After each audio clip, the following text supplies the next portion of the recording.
Good evening, ladies and gentlemen. I'm Rehmat Empowerment Wala, striving to achieve self-sustainability for me and for the people alike.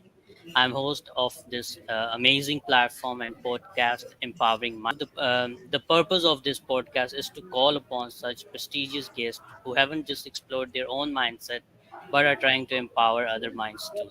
So, to serve the purpose, we have with us today O Sultan Sahab, and I'm highly obliged that he has given me his precious time and shown his appearance in empowering minds to empower our minds. Let's listen from him and ask questions which could be knowledgeable for us. So, Assalamu alaikum, all Sultan Saab. How are you Welcome, today? assalam, brother. How are you doing? I'm okay. I'm not too bad. Yeah, it's a sunny day Wonderful. here on the East Coast in America. Great to know that. All Sultan Saab, thank you so much that you have given me your precious time and you have shown your appearance here to empower our minds, and I'm highly obliged that. Thank you so much. Absolutely. I'm a community leader. I'm elected in Harlem. I've worked on recidivism, anti-human trafficking, education programs, bringing, we have this thing called First Robotics in America. So it's like robotics programs from roughly about like fourth grade through high school. I've sat on the board of that. I'm also a member of the Homeland Security Foundation of America, so we work actively to, prevent like shootings, right, and stop school shooting type things. I have worked in the technology space for about 22 years. I'm a good friend of Rehan Alawala. I think half of your viewers know him. Um, Yeah, definitely. and yeah, I mean, I kind of operate in that space. That's kind of the crux in between technology, which is Web 3.0, policy, which is actually like writing policy to help folks, and what I would call like Islamic interfaith, because a lot of the work that I'm doing is kind of how do we get people to understand us better, when most of the media globally that you see doesn't they don't necessarily not just get us, they're terrified still, and that needs to change, especially since it's 2024. Definitely. Also, Tansab, what you are doing at the moment, what do you love most about your job or whatever you are doing at the moment? The two big things I'm doing right now. One is we're working on voter engagement in Philadelphia, so it's across the Black Muslim community. So you've got roughly about 450,000 Black Muslims in Philly. Philly's the epicenter of Islam. Really, is just Americans, right? Because we've got Muslims that came here from 77 countries, including Pakistan, and they're prominent, but they've got little enclaves all over the place. And as like a Sunni doesn't necessarily talk to a Shia, and they both like make faces at the Ahmadi, and we still have all these issues here, right?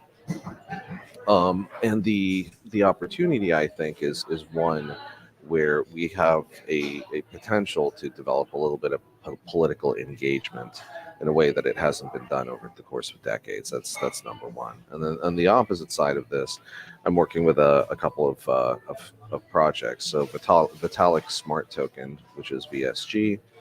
Um, I'm helping drive product for them. There's another product called String. It's a cross-chain blockchain. I'm helping guide their product as well. And then I'm the chief strategy officer for QuantumExpeditions.com. So that's kind of like what my day to day looks like. But a lot of what's going on inside of the community work is we're trying to figure out how we can bring programs and education in, right? Like I proctor classes for IQ4. If you want to check them out, that's iq4.com. It's .com or .org, I can't remember. But what IQ4 does is it takes a lot of kids in America who are out of high school or just coming out of high school or have like their first year of college, and we run them through this practicum for cybersecurity over the course of like 8 weeks, where we give them cases, we teach them how to present to executives, we give them business guidance on how to, communicate in the workforce, how to diffuse situations, how to sort out corporate speak, that kind of a thing. Because it's a very even in Pakistan you see this, right? So you have kind of, I guess, what you would call your emerging class, right? Which is, people are lifting themselves up from the traditional jobs of decades ago, and farming where they might have been serfs on land, that kind of a thing. I think what you have is you have the uneducated classes that do a lot of manual labor, but you have a lot of people lifting themselves up in through education, right? And moving themselves upwardly in society. They become economically more feasible. And then you have, the different educated and ruling classes in Pakistan. Um, where I think the utility is that in America, we've got three classes. We have folks that have nothing. They're impoverished. They're in inner cities, or they're in poor white enclaves like Appalachia, which is on the other side of Pennsylvania, which is where I grew up. You've got this huge sort of middle class right now, and that's broken into upper middle and lower middle, and then you have the rich. But what's become interesting is that, in order to afford to live in most major cities, like I'm in Delaware today, because I'm getting car parts for my car. It's another story altogether. Um, but Delaware is much cheaper than Pennsylvania. Pennsylvania is much cheaper than New York. New York and LA are kind of in the same par, but New York and LA are as expensive as Mumbai, and like Karachi's not as expensive as all of these things, but you're still getting to places in Karachi where like a two-bedroom apartment will cost you like 2,000 US dollars a month, right? There's a couple places. They're small, but in Mumbai, like a two-bedroom apartment might cost you $2,000 to $3,000 a month. In New York, a two-bedroom apartment, on average, right now is going to cost you about $4,200 a month. So, so it's just understanding like how as we are looking at the deflation of the dollar under Biden, and the challenges of increased expenditures, and the challenges of like lack of housing and that kind of a thing, the opportunity has to be, how do we bring government grants and programs, and how do we bring training in so that people can level themselves up, they can afford these things. Because even in Harlem, where I'm elected, like the biggest problem that we have is that housing is absolutely unaffordable. So you have families that have been in government housing, which is projects where it's subsidized, and they're only paying a couple hundred to a couple thousand a month, but it's not the best housing. It's brick wall construction. It looks like you're in some village in Pakistan, right? It's just brick walls. There's and maybe paint. Sometimes there's a lot of issues with the building. There's crime in the building. There's drug dealing in the building. But that's a matter of it being impoverished and not really having work, or what we call food deserts in America. Like actual grocery stores are pretty far away from these types of things.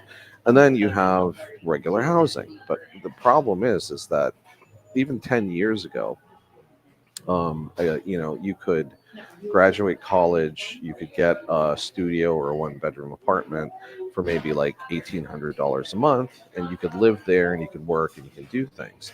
Well, that one-bedroom apartment has now become somewhere between $2,100 to $3,600 a month.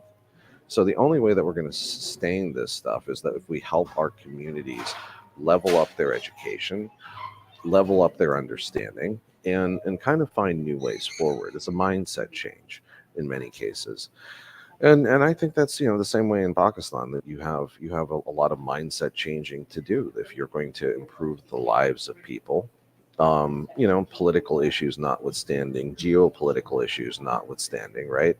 It's like the biggest problem you have with Pakistan's leadership. It's like, it's like America, mere friend, hey, and then tomorrow it's like China, mere friend, hey. It's like it's just like make up your mind. Uh, um, and you've got this Belt and Road project that's coming through the Yeah. north, Yes. and I just don't think that the stuff that we're trying to do, you're going to have similar problems with, because everything up north. It's like how Chinese tomorrow piche hey. It's like it, they're controlling the local economies. They start controlling the dams. They control all this stuff. So the opportunities are then brought in for Chinese managers and that kind of a thing. So you don't see as many opportunities for Pakistanis in Pakistan where they live, right? So in America, we call that gentrification. In Pakistan, I think you call it Chinification, because you have the Chinese companies coming in and doing this kind of stuff.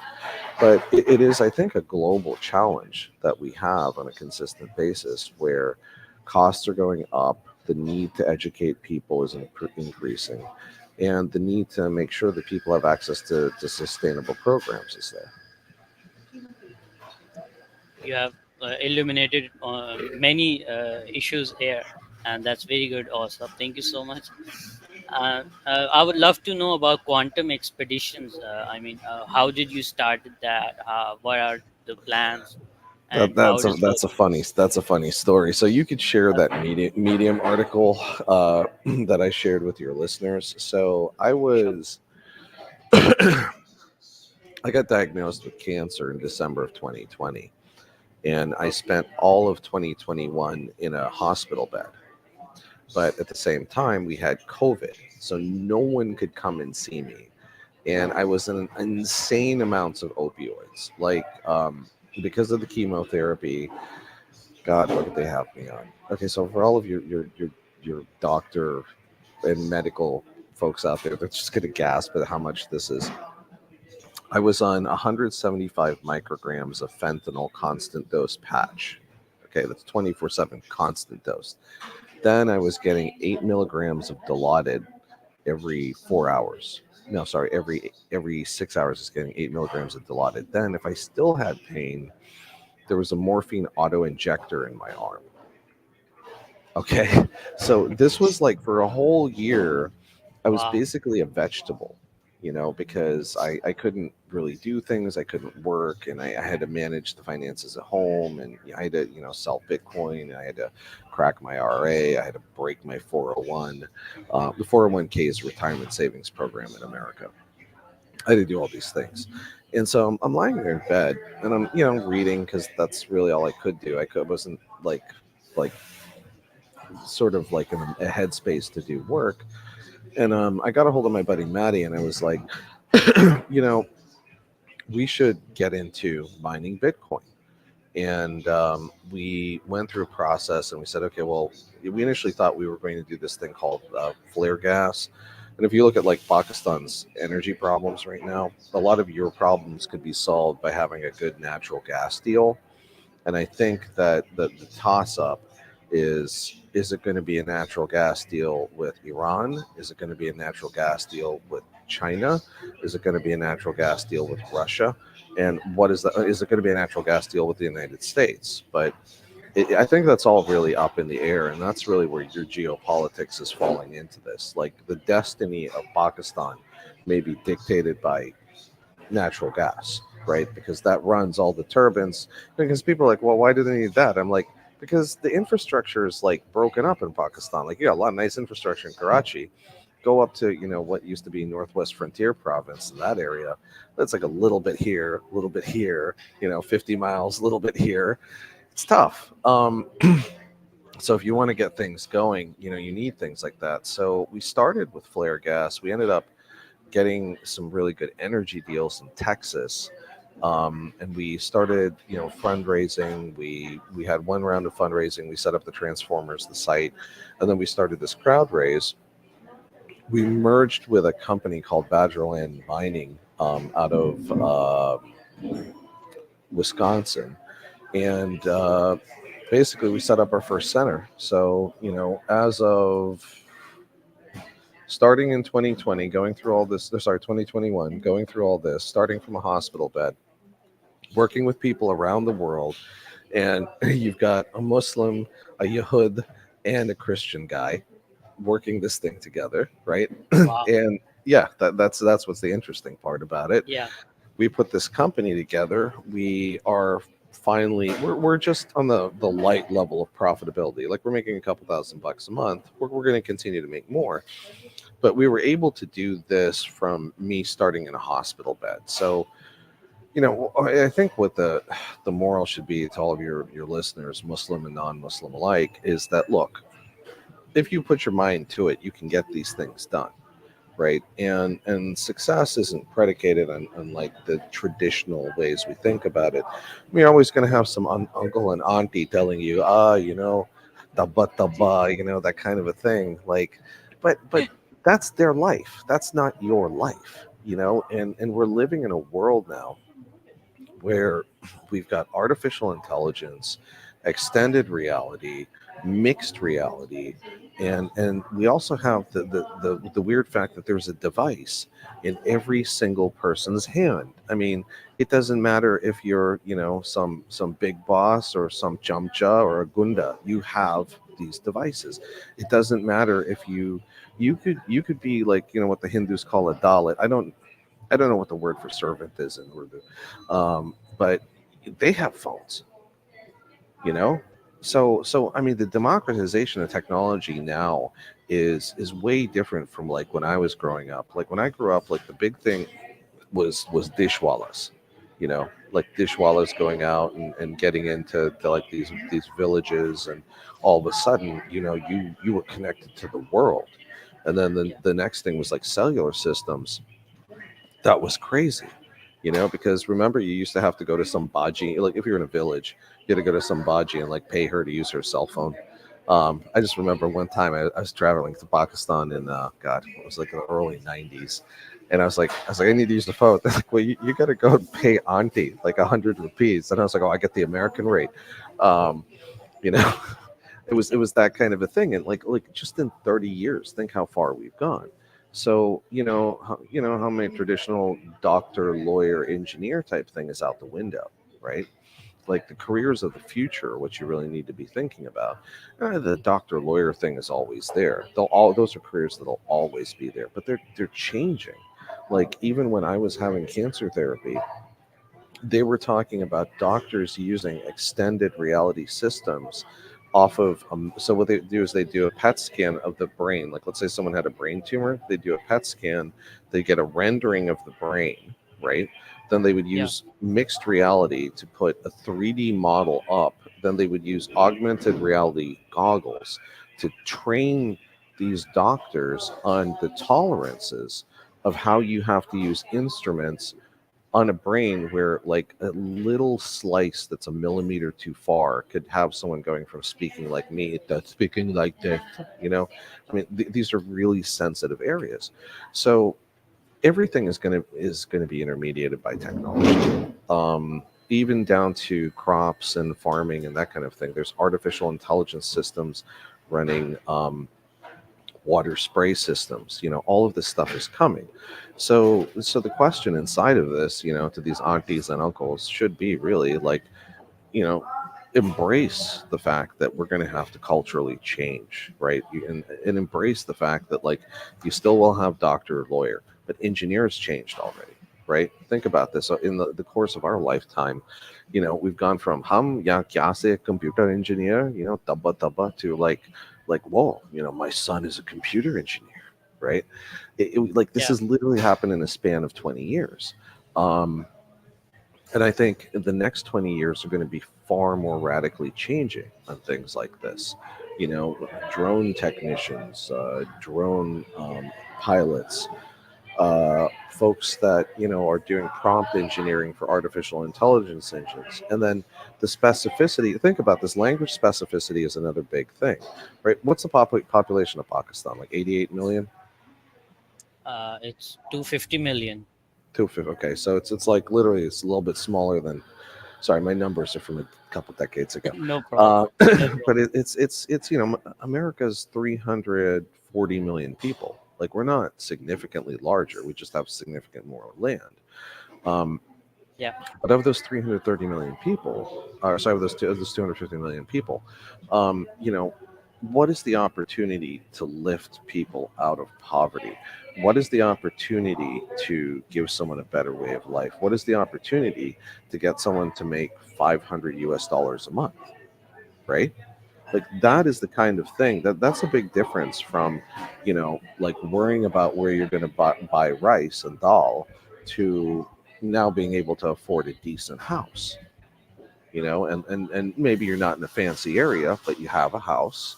you know I know, maybe you have a tuk tuk, maybe you have a motorcycle, right? But it's that's where we should be really looking, because if you want to improve society, and you specifically want to improve Islamic society, all right, one of the things that we have to do is we have to pull ourselves out of this gunda mentality that we've had for such a long period of time. Because I was trying to explain Muslims to a couple of my American friends, because they're just like, "Oh, tell us about your people," and I was like, "Look, what you have to think about is that there's a lot of cultured and educated Muslims in any country, 77 countries, right?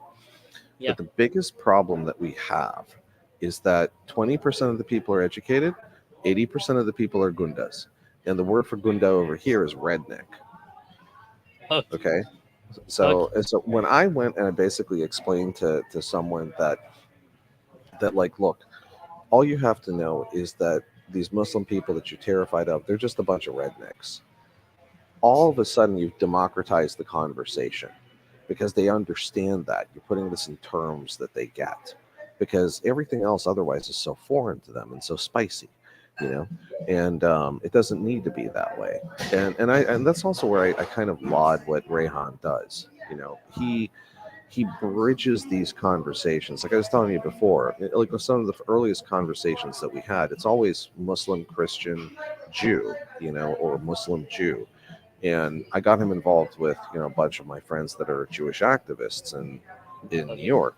A lot of this is just let's break down these barriers. Let's break down this misunderstanding, because at the end of the day, it comes down to this: "Lakum dinukum waliyadin." Okay, that's the way we should operate. But the Yeah. problem is that culturally, we don't operate by "Lakum dinukum waliyadin." Culturally, we're like "Ya kya hai?" It's like and that's not very Islamic. But at the same point in time, it is the nature of people, right? Half of the Quran talks about don't gossip, don't backbite, don't do these things. But what do? It's and the culture doesn't help, the music doesn't help, you know. But I think we're coming to a point where people are tired of a lot of the old tech. They're going to start, social media, I think, ruined a generation. But I think Wow. that the opportunity is to fix things as people start unplugging, because the biggest thing in America is that people are moving away from smartphones to dumb phones, to like a flip phone. So it may have a couple of apps on it, for navigation and this and that, but it doesn't have all the social media, and you can call people, and you can text people. So I don't know. It's we're about to hit a big transformation. It is going to affect work. It is going to change the way we consume content. It's going to change the way that we learn, and it is going to have drastic long-term impacts on the Muslim communities of not just Southeast Asia but the Middle East. And I think a lot of this. I mean, can you imagine that? Like within a couple of years you could have some sort of like mufti avatar, and you could be like, oh, this is my madhab, well, this is my subsect under the madhab, I happen to be Pakistani, and then I want this kind of wali, right? I want this kind of tribal law in there as well. You literally have just a virtual avatar telling you like, well, here's the fifth, here's the farad, here's the sunnah, and here's the wali, here's the tribal law, right? um, and I think things like that are really going to help clarify. But at the same time, they have a lot of like risk. Like there's this Israeli company that published an app that has a ton of mistranslations of the Quran.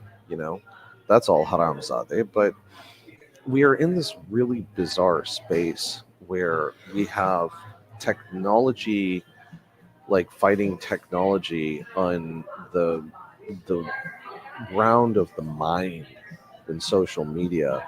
And then, I mean, just look how comedic all of this stuff has gotten. Like, Yemen still controls the Red Sea Strait and is not only defeating everyone, they're publishing diss videos. Like, who expected that these rebels are putting out music videos making fun of other countries? I mean, it is literally everything that has bubbled up in the internet technology over the past couple of years has become part and parcel of all these different cultures. So, we're we talk about not wanting innovation in Islam.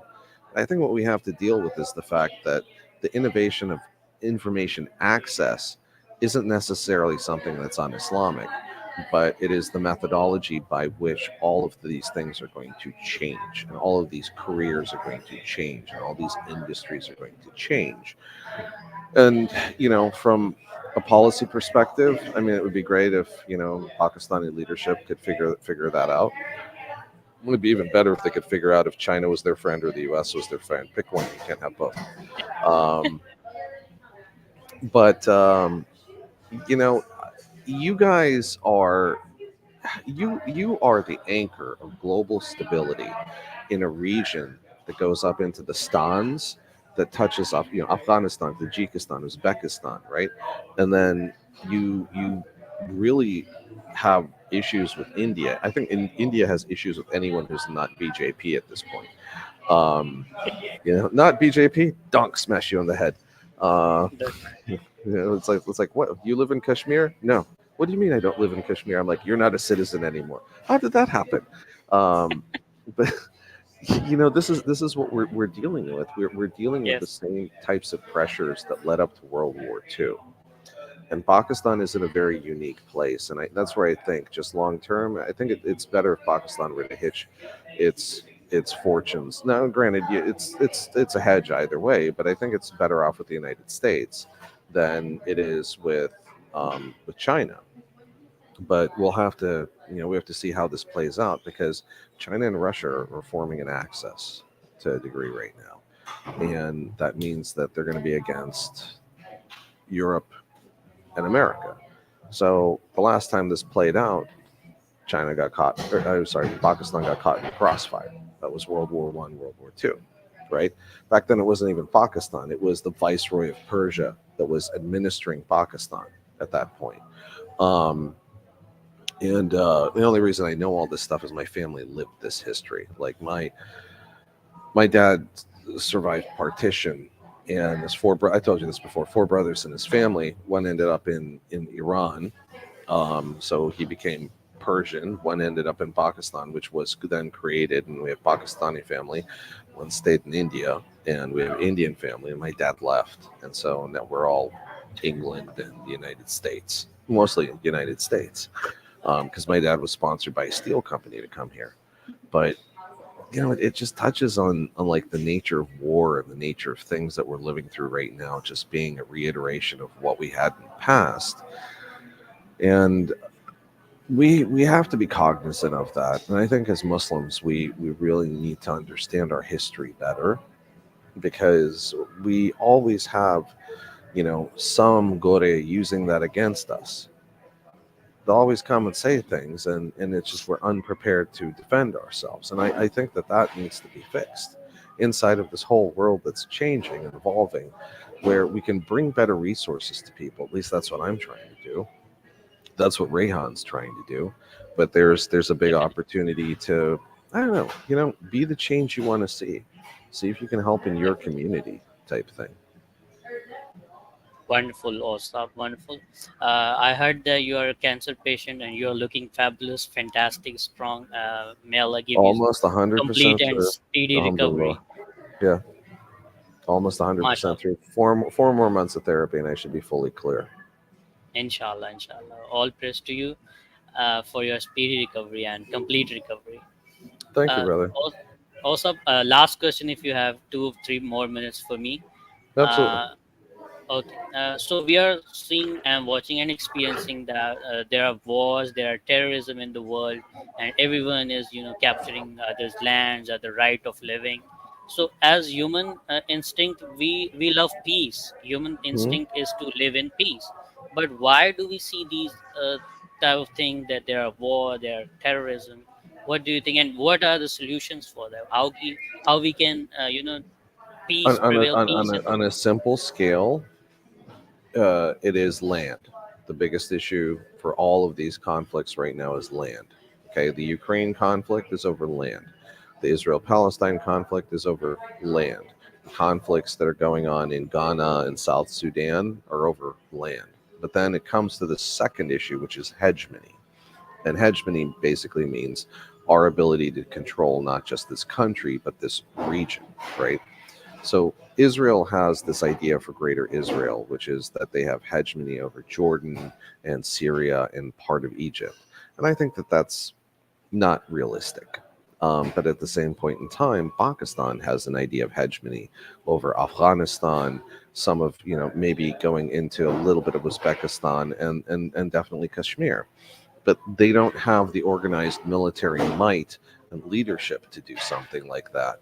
Um, you come to the Ukraine, the issue there is Russian hegemony versus Ukrainian hegemony over their own land, largely tied back to Crimea. You go into Sudan. This is a fight that's been going on for a long period of time, and it's sponsored by many sides, and it's again over the same thing. So we're coming into an era where the wars are going to be over land, resources, and water. Okay, those are going to be the big issues. I mean, in Pakistan, you need desalinization plants right now, right? I mean, we have them here, but China also has them. So I think it's a hedge. Um, what happens next, policy wise, and sorting these things out.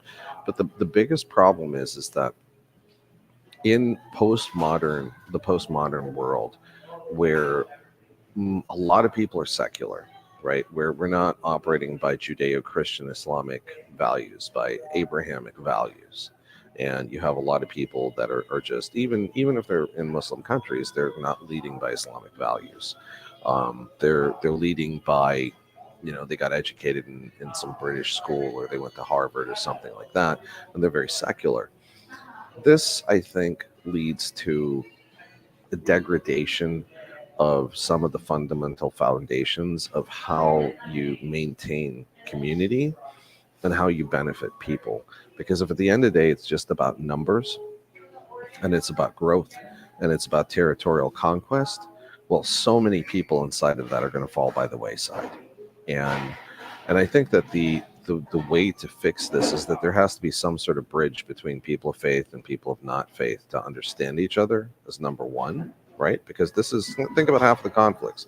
We have these conflicts now in between people of faith and people who are completely secular LGBTQ. And it's not just, they're not simple conflicts. They're like beating each other in the streets sometimes. And so I think the world to come to peace is going to have to understand that there are people of faith and they will have a way and they will only tolerate certain things. And to them, certain things are sin. And there are secular people. And, they may do things where you're just like, the but that's their way, right?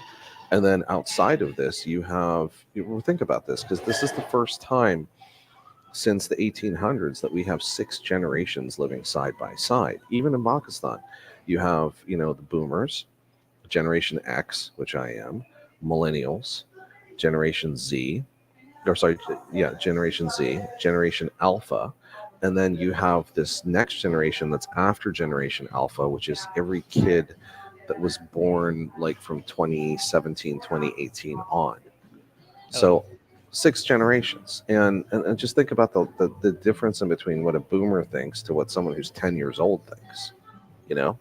And the depth of lack of understanding of each other. These types of things have to be bridged. Cultural understanding has to be bridged.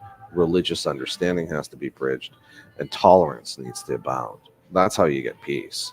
But until those things really start happening and we get leaders that push them, and that's another big problem. We don't have good leaders. We got what we got. So, are you seeing any hope in near future or I not? see. I see a ton of hope. I mean, in the United States, look, if we get this Gunda out of office, and Trump's stop comes, I think we have an opportunity, right? But I think that's really what it comes down to. I mean, the same thing in Pakistan. Like, how many actors can you put in jail? Um, you know, how many cricket players can you put in jail, right?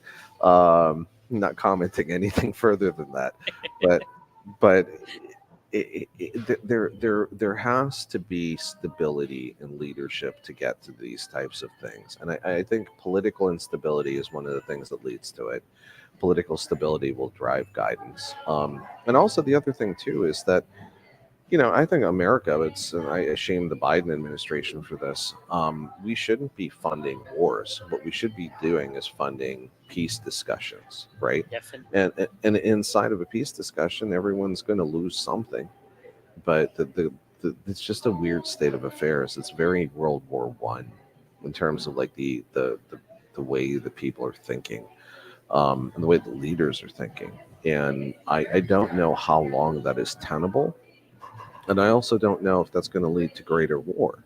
And that's something that, as Pakistanis, you should be really concerned about because you're in the nexus of all of this, right?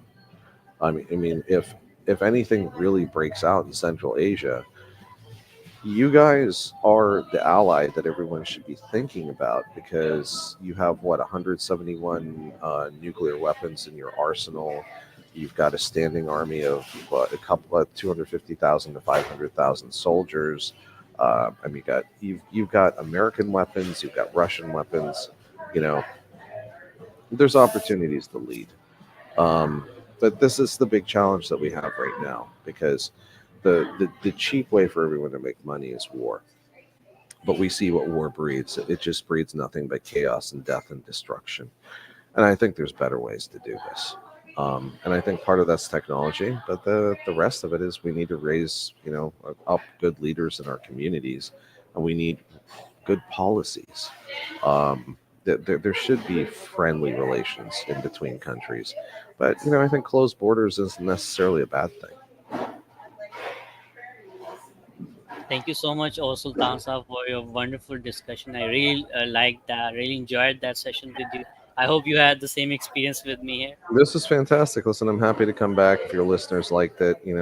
Have them ask questions because I mean, if you have Pakistanis asking questions about Pakistani Americans, you can literally go grab a couple and just talk to them, ask questions. But I live in that weird juxtaposition of being like, I have family that's Arab, I have family that's Indian, I have family that's Pakistani, I have family that was Iranian. They all died, shot. They got killed after the shot. But like, so what am I? I'm just American, you know. But I have all these roots, and I enjoy all these foods, and everyone loves halim, just as long as it's not chicken. Beef is the best, right? Beef is so much the best. Really, yes. Wonderful. Thank you so much, Osab. Thank you so much. At the end note, if you want to give any message to me and my audience, which would be productive for us, that would be Yeah, great. you can find me on Twitter at Oz4NY. That's OZFORNY. My Instagram is Oz Sultan X, so it's just my name with the letter X at the end. And I Okay. really don't use Facebook anymore, but I'm on there too. Okay. Okay. Thank you so much, Sultan Saab. Thank you And so if you much. have you folks that are interested in mining, take a look at Quantum Expeditions. There's still an opportunity to get involved, and we're working on building another center right now. Definitely. Thank you so much. I hope my audience get to know so much things from you, and they have enjoyed this session as much as I did. Thank you so much, Sultan Saab. Thank you, Rahmat Sab. Assalamu alaikum. Thank you. Walaikum salam. So, ladies and gentlemen, I hope you enjoyed this session of Empowering Minds with O Sultan Saab. I'm going to see you next time with next guest. Keep doing amazing things. Take care. Bye bye. Allah Hafiz. Allah Hafiz.